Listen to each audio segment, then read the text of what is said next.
आपण आज ज्यांच्यामुळे आहोत त्यांचा स्मरण करण्याचा आजचा दिवस म्हणजेच पितृपक्ष.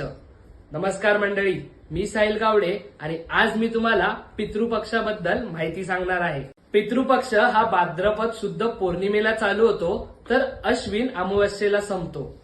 जवळपास 15 दिवसाचा हा कालावधी. या काळात लोक आपले पूर्वज ज्यांना पितर असं म्हटलं जातं त्यांचं श्राद्ध, तर्पण व पिंडदान करून त्यांना श्रद्धांजली अर्पण करतात. ह्या दिवशी पितर आपल्या वंशजांना आशीर्वाद देण्यासाठी पृथ्वीवर येतात असं मानलं जातं.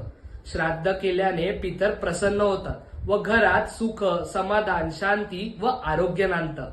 ह्या काळामध्ये साधे अन्न, पिंड ज्याला भाताचे गोळे म्हणतात, तूप, तिळाचं पाणी व ऋतूप्रमाणे फळं हे अर्पण केली जातात.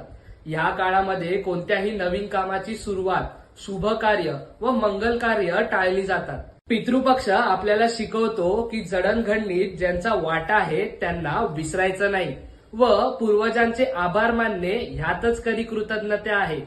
जर व्हिडिओ आवडला असेल तर लाईक, शेअर आणि सबस्क्राईब करायला विसरू नका व तुमच्या प्रतिक्रिया कमेंटमध्ये कळवा.